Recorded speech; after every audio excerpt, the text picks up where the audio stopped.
বিয়ের পিঁড়িতে বসে সাধারণত বড়রা একটু লাজুকে থাকে, কিন্তু এই বরের কাণ্ড দেখলে আপনি হাসতে বাধ্য হবেন। কনের সাজ আর নাচ দেখে বর সাহেব এতটাই উত্তেজিত হয়ে পড়লেন যে লোক লজ্জার তোয়াক্কা না করে নিজেই শুরু করলেন তুখোর নাচ। বরের এই বেসামাল নাচ দেখে অবাক চোখে তাকিয়ে আছেন আত্মীয় স্বজনরা। তারা বলেন, বউ পেয়ে খুশিতে আত্মহারা বর।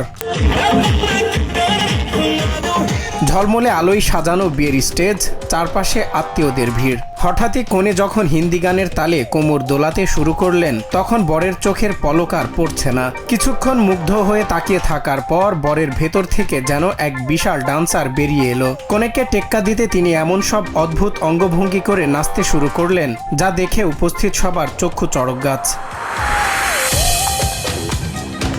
বরের নাচের স্টাইল দেখে মনে হচ্ছিল তিনি যেন সারা জীবন এই দিনটির জন্যই অপেক্ষা করছিলেন। কখনো হাত ছড়িয়ে, কখনো পা দুলিয়ে তিনি পুরো স্টেজ দাপিয়ে বেড়াচ্ছিলেন। বরের এই প্রাণখোলা পাগলামি দেখে আত্মীয়রা হাসতে হাসতে অবাক চোখে তাকিয়েছিলেন। এমনকি খুশি হয়ে অনেকে নবদম্পতির ওপর টাকার বৃষ্টি শুরু করেন। বিয়ের গম্ভীর অনুষ্ঠান মুহূর্তেই যেন ডিস্কো ক্লাব হয়ে উঠল।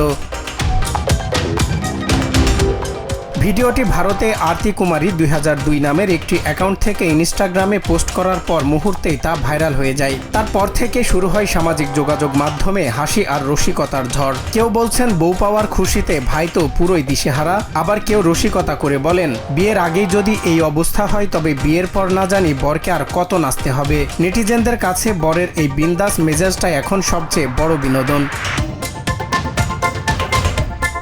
ভিডিওটি ঠিক কোথায় তোলা তা পরিষ্কার না হলেও এটি প্রমাণ করে দিল যে বিয়ের আনন্দ মানেই শুধু গম্ভীর আনুষ্ঠানিকতা নয়, মাঝে মাঝে এমন হুটহাট পাগলামি দিনটিকে স্মরণীয় করে রাখে। সজল বিশ্বাস, বাংলা টিভি।